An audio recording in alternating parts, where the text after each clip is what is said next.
Hello friends, this video is about elements of administration.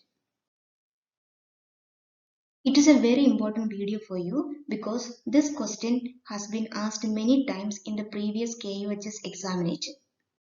Three different questions can be expected from this portion. First is elements of administration, second functions of administration or functions of management. In three different ways, this can be presented in the question paper, but the answer remains the same. To know the answer and to know how to present your answer, please watch this video, don't skip it. If it is as elements of administration or function of administration, you have to first define what is administration. In the slide, you can see two definitions with the author. The first definition is administration is the organization and direction of human and material resources to achieve the desired end. Desired objective അല്ലെങ്കിൽ desired end achieve ചെയ്യാൻ വേണ്ടിയിട്ട് human and material resourcesനെ വേണ്ട രീതിയിൽ organise ചെയ്ത് കൊണ്ടുപോകുന്ന പ്രോസസ്സിന് പറയുന്ന പേരാണ് administration. This definition is by Pfiffner and Prestis. ഒന്നുകിൽ ഈ ഡെഫിനിഷൻ എഴുതാം, അല്ലെങ്കിൽ administration is the direction, coordination and control of many persons to achieve some purpose or objective. ഏതെങ്കിലും ഒബ്ജക്റ്റീവോ അല്ലെങ്കിൽ പർപ്പസോ അച്ചീവ് ചെയ്യാൻ വേണ്ടിയിട്ട് ഒരുപാട് ആൾക്കാരെ ഡയറക്റ്റ് ചെയ്യുക, കോർഡിനേറ്റ് ചെയ്യുക, കൺട്രോൾ ചെയ്യുക. ഈ പ്രോസസ്സിന് പറയുന്ന പേരാണ് അഡ്മിനിസ്ട്രേഷൻ, അല്ലെങ്കിൽ അങ്ങനെ ചെയ്യുന്ന ആൾക്കാർക്ക് പറയുന്ന പേരാണ് അഡ്മിനിസ്ട്രേഷൻ. ഈ കൺസെപ്റ്റ് പറഞ്ഞത് LD വൈറ്റ്. ഒന്നെങ്കിൽ ഈ ഡെഫിനിഷൻ എഴുതാം, അല്ലെങ്കിൽ പ്രിഫ്നർ ആൻഡ് പ്രസ്തസിന്റെ ഈ ഡെഫിനിഷൻ എഴുതാം. ഏത് ഡെഫിനിഷൻ എഴുതിയാലും it is always better to write the stem with the author. ഇതാണ് അഡ്മിനിസ്ട്രേഷന്റെ ഡെഫിനിഷൻ. ഇനി ഫങ്ഷൻസ് ഓഫ് മാനേജ്മെന്റ് എന്ന പേരിലാണ് ഈ ക്വസ്റ്റ്യൻ ചോദിക്കുന്നതെങ്കിൽ നിങ്ങൾ ഏതിന്റെ ഡെഫിനിഷൻ എഴുതണം? മാനേജ്മെന്റിന്റെ ഡെഫിനിഷൻ എഴുതണം. അത് ഇതിന് തൊട്ട് മുമ്പുള്ള വീഡിയോ, അതായത് ക്ലാസ് 1-ലുള്ള വീഡിയോയിൽ ഡെഫിനിഷൻ ഓഫ് മാനേജ്മെന്റ് കൊടുത്തിട്ടുണ്ട്. നിങ്ങൾ ആ വീഡിയോ കാണാവുന്നതാണ്. After writing the definition with the author, write about elements of administration. Here you can see a diagram. This diagram mentions 7 elements or 7 functions of administration or management. The mnemonic to remember the 7 elements or function is POSDCORB. P for planning, the first function or element. O for organizing, the second function. S for staffing, third. D for directing. CO for coordinating and controlling. R for recording or reporting, and B for budgeting. These are the 7 elements, functions of administration or management. You have to draw this diagram in your answer booklet. After drawing the diagram, just briefly describe about each function with its meaning and activities. The first function, as we have seen in POSDCORB, is planning. Planning is deciding in advance. So what we have to decide in advance? Where, what, who, when, why and how of an action to be done. Or what to do, when to do, how to do, who has to do, where have to be done, like that. Otherwise, it bridges the gap from where we are and where we want to be. Where we are means where we are actually, or what is the actual situation, or what is the current situation, or what is the present situation. Where we want to be means what is the ideal situation. So proper planning or planning in advance bridges the gap between actual and ideal situation. That is what is meant by planning according to this author. Coming to the steps in planning. ഒരു administrator planning function ചെയ്യുമ്പം follow ചെയ്യേണ്ട ചില steps അല്ലെങ്കിൽ ചില activities ഒക്കെയാണ്.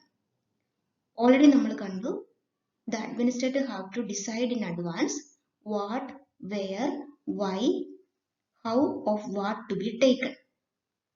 So the step 1 is determination of what, means determination of objective. Objective എന്താണെന്ന് തീരുമാനിക്കണം, അല്ലെങ്കിൽ ഏത് ഒബ്ജക്റ്റീവ് ആണ് അച്ചീവ് ചെയ്യേണ്ടതെന്ന് ആര് തീരുമാനിക്കണം? അഡ്മിനിസ്ട്രേറ്റർ തീരുമാനിക്കണം.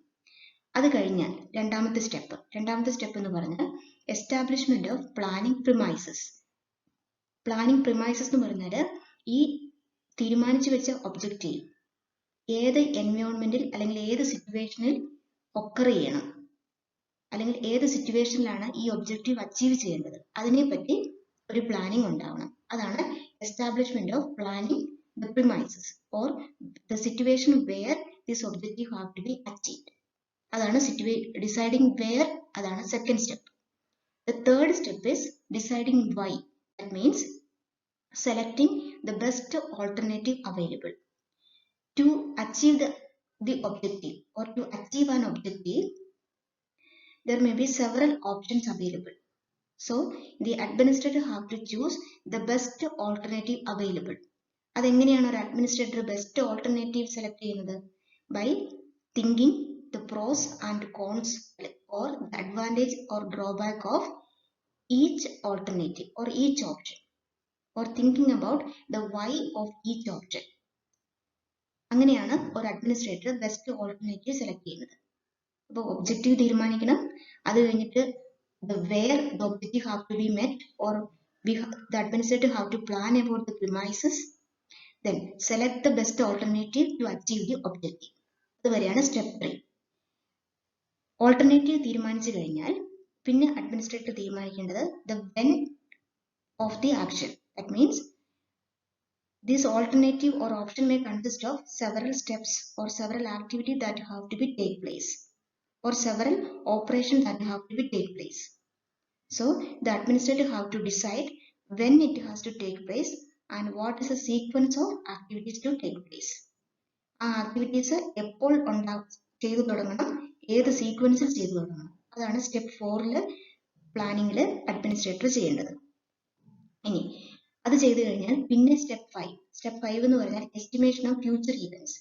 ഏതൊരു കാര്യം നമ്മൾ ചെയ്യാൻ പോകുമ്പോഴും അൺഫോർസീൻ ആയിട്ട് അല്ലെങ്കിൽ അൺഎക്സ്പെക്ടഡ് ആയിട്ടുള്ള കുറെ ഈവൻസ് ഉണ്ടാവാം.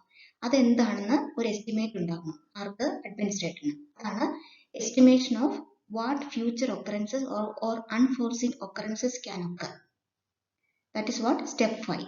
ഇനി സ്റ്റെപ്പ് 6 എന്ന് പറഞ്ഞാൽ ഫോളോ അപ്പ് ആക്ഷൻ. എന്തിന്റെ ഫോളോ അപ്പ് ആക്ഷൻ? നമ്മൾ പ്ലാൻ ചെയ്യാൻ പോയ കാര്യം കംപ്ലീറ്റ് ആയിട്ട് ചെയ്ത് കഴിഞ്ഞാൽ അതിന്റെ ഒരു ഇഫക്റ്റീവ്നെസ് ഒന്ന് അസസ് ചെയ്യുക, അതിനെ ഒന്ന് ഫോളോ അപ്പ് ചെയ്യുക, അതെങ്ങനെയാണെന്ന് തീരുമാനിക്കണം. അതാണ് സ്റ്റെപ്പ് 6 എന്ന് പറയുന്നത്. So the planning involves 6 steps by an administrator. Step 1, determination of objective or determine what to be done. Second, establishment of planning premises or determine where this objective have to be met or what environment have to be there to meet the objective. Step 3, select the best option available from any option after deciding the why of each option. Step 4, determine the timing and sequence of activities according to the option. Step 5, estimate the future or unforeseen events that can occur. And step 6, follow up action after executing the operation. This planning involves 6 steps. പ്ലാനിങ്ങിനെ പറ്റി എഴുതി കഴിഞ്ഞിട്ട് അടുത്തത് നമ്മൾ describe ചെയ്യേണ്ടത് the second function of POSDCORB, അതാണ് O, that is organizing. What is organizing? It is the process. Organizing എന്ന് പറഞ്ഞാലും ഒരു പ്രോസസ് ആണ്.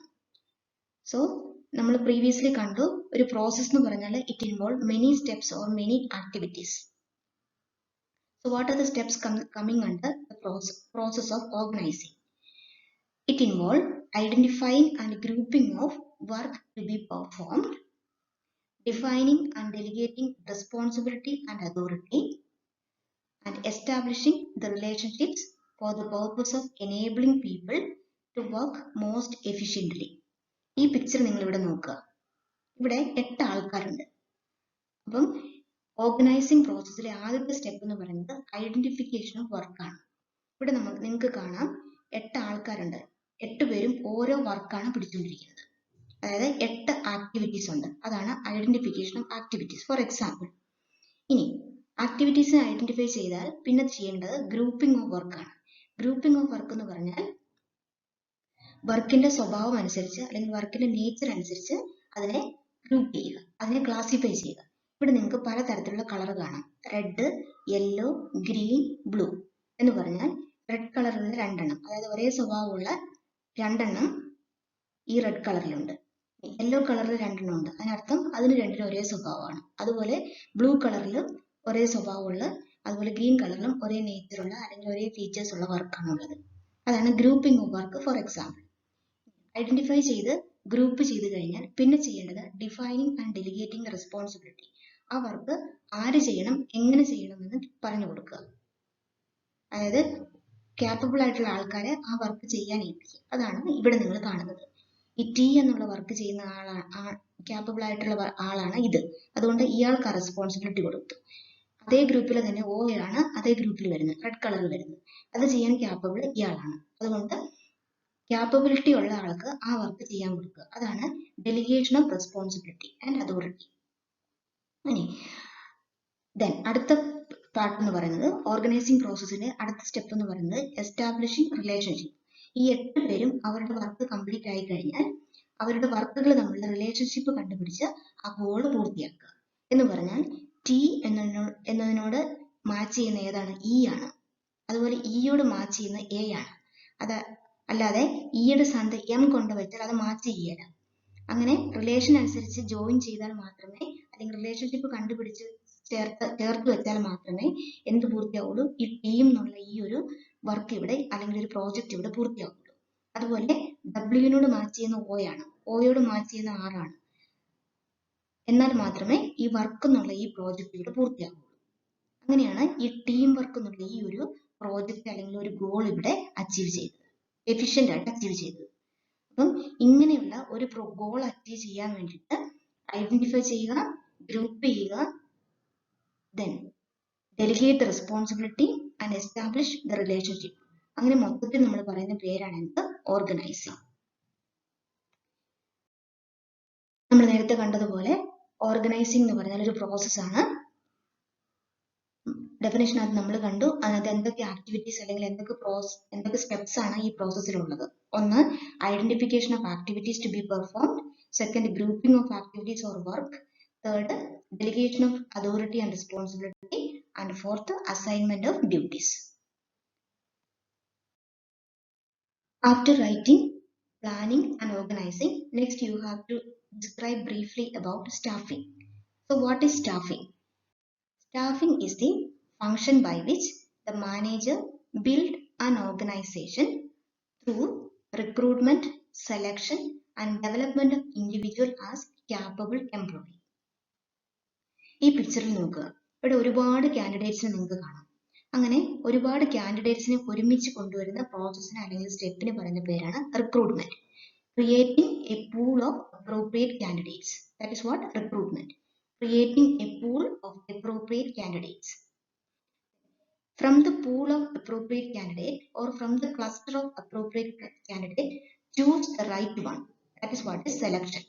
ഈ കൈ കണ്ടോ? ഈ കൈ ഒരാളെയാണ് ചൂസ് ചെയ്യുന്നത്, അതായത് റൈറ്റ് കാൻഡിഡേറ്റിനെ ചൂസ് ചെയ്യുക from the pool of candidates. അതാണ് സെലക്ഷൻ എന്ന് പറയുന്നത്, രണ്ടാമത്തെ സ്റ്റെപ്പ്. മൂന്നാമത്തേത്, ഈ സെലക്ട് ചെയ്തയാളെ ഒരു എംപ്ലോയി ആയിട്ട് ഡെവലപ്പ് ചെയ്യുക. ഇപ്പോൾ ഒരു ഇൻഡിവിജ്വൽ മാത്രമാണ് അയാൾ, പ്രോപ്പർ ക്വാളിഫിക്കേഷൻ ഉള്ള ഒരു ഇൻഡിവിജ്വൽ മാത്രമാണ് അയാൾ. അപ്പം ആ എന്റർപ്രൈസിന്, ആ ഓർഗനൈസേഷനിൽ വേണ്ട രീതിയിൽ അയാളെ ഡെവലപ്പ് ചെയ്ത് കൊണ്ടുവരുന്നതിന് പറയുന്ന പേരാണ് എന്ത്? സ്റ്റാഫിംഗ് എന്ന് പറയുന്നത്.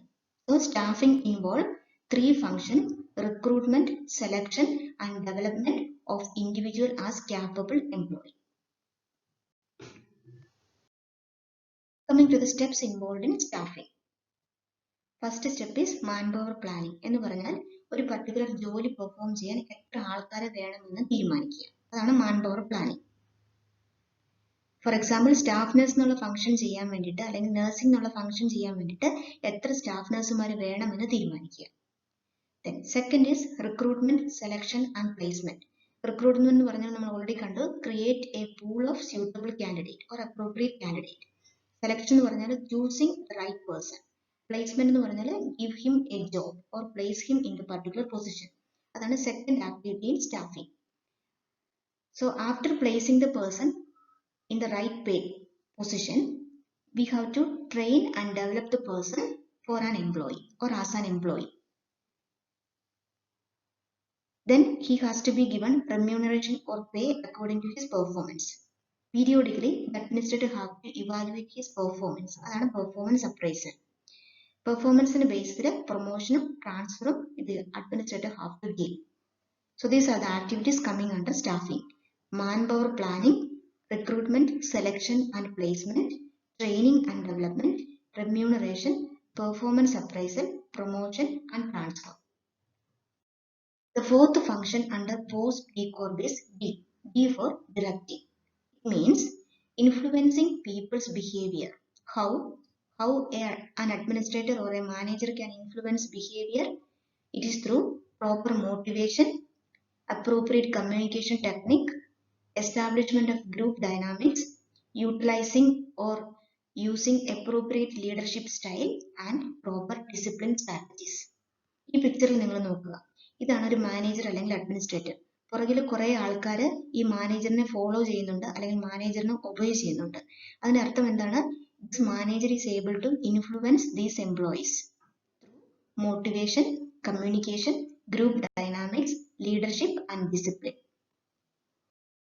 Coming to the activities that comes under directing. നമ്മൾ നേരത്തെ കണ്ടതുപോലെ directing involves a group of activities like giving orders or giving command, make appropriate supervision, then lead properly, motivate the employees and communicate properly. So these are the activities coming under directing by a manager. After writing about staffing, briefly describe about coordinating. What is coordinating? It is the act of synchronizing people and activities so that they function smoothly in the attainment of organizational objectives. This concept is given by Terry. Coordinating എന്ന് പറഞ്ഞാൽ the act of synchronizing people and activities. Synchronizing means making different activities to occur at the same time. So, coordinating involves synchronization of people and synchronization of activities. അങ്ങനെ ഒരേ സമയത്ത് പല ആൾക്കാർ ഒരുമിച്ച് പ്രവർത്തിച്ച് കഴിയുമ്പോഴാണ് എന്ത് അറ്റൈൻ ചെയ്യുക? ഒരു ഓർഗനൈസേഷന്റെ ഒബ്ജക്റ്റീവ്സ് അറ്റൈൻ ചെയ്യുക. ഈ പിക്ചറിൽ നിങ്ങൾക്ക് കാണാം, ഇതാണ് മാനേജർ അല്ലെങ്കിൽ അഡ്മിനിസ്ട്രേറ്റർ, ഇതാണ് പല ആക്ടിവിറ്റീസ്, ഇതാണ് പല ആൾക്കാർ. അതായത് നിങ്ങൾക്ക് ഇവിടെ ഒരു മാനേജറിന് ചുറ്റും 6 ആൾക്കാർ നിങ്ങൾക്ക് കാണാം. ഓരോ ആളും ഓരോ തരത്തിലുള്ള ആക്ടിവിറ്റിയാണ് ചെയ്യുന്നത്. For example, he performs this activity, he is for this one, his responsibility is this one, like that. ആറ് പേർക്കും 6 ആക്ടിവിറ്റി ആണുള്ളത്. ഈ 6 പേരും 6 തരത്തിൽ ചെയ്താൽ ഈ ഓർഗനൈസേഷന്റെ ഗോൾ അച്ചീവ് ചെയ്യാൻ പറ്റില്ല. അതുകൊണ്ട് എന്ത് ചെയ്യണം? Synchronisation of people and synchronization of activities, or this administrator should make these people to perform the activities at the same time. Then only this organization goal can be achieved, and that concept or that act is called coordinating. Coordinating itself is a process. So this consists of several steps or several activities. So coordination ഉണ്ടാകണമെങ്കിൽ ഒരു administrator കുറെ കാര്യങ്ങൾ ചെയ്യണം. എന്തൊക്കെയാണ് ആ കാര്യങ്ങൾ? ഒന്ന്, there should be clearer objective or goal. Then there should be proper allocation of work. There should be sound organizational structure, or the administrator should create a sound organizational structure. There should be clearer responsibility relationship. There should be proper communication strategy.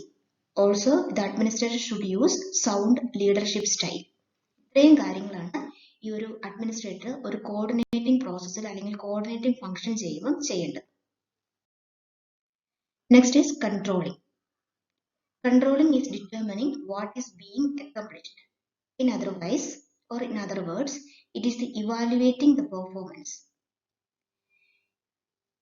After evaluating the performance, if necessary, apply corrective measures so that performance takes place according to plans.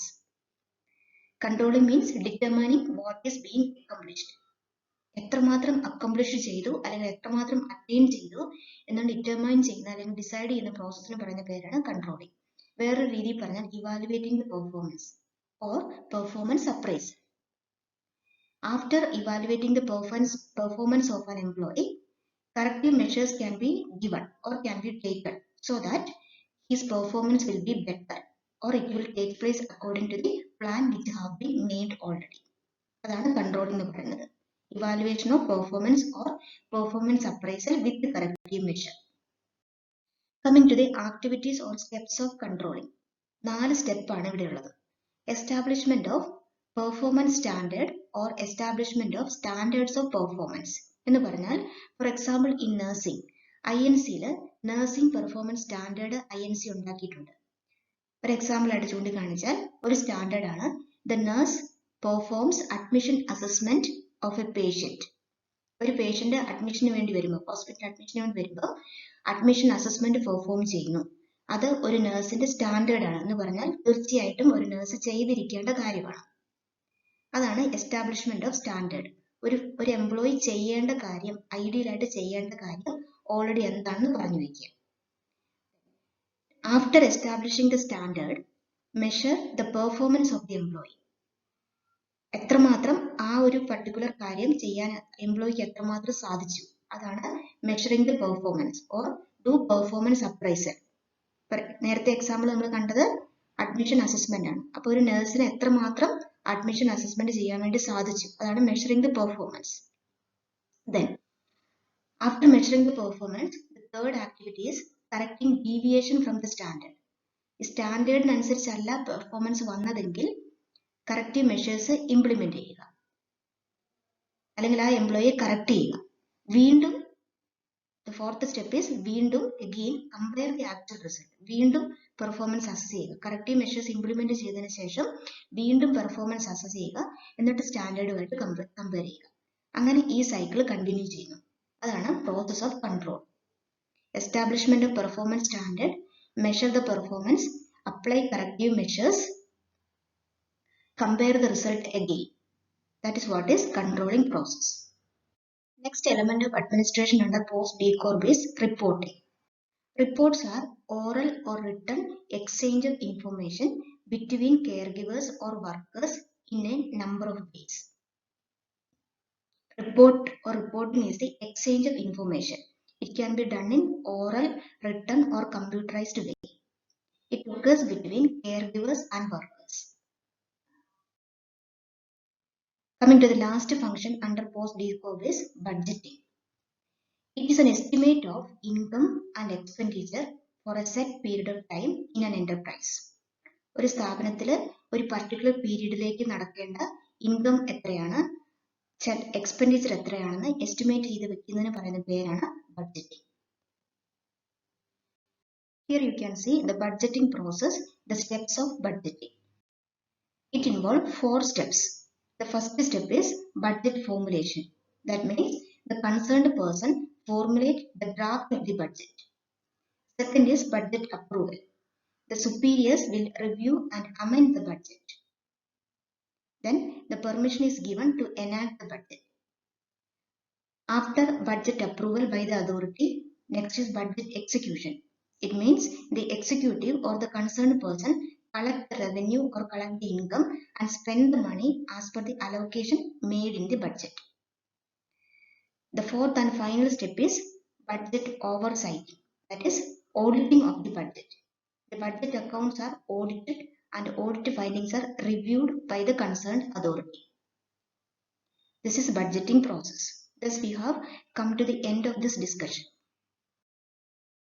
Here we will see the outline of the answer. ഇത്ര നേരം നമ്മൾ ഈ functions of administration അല്ലെങ്കിൽ elements of administration അല്ലെങ്കിൽ functions of management എന്ന ക്വസ്റ്റ്യന്റെ answer ആണ് നമ്മൾ discuss ചെയ്തത്.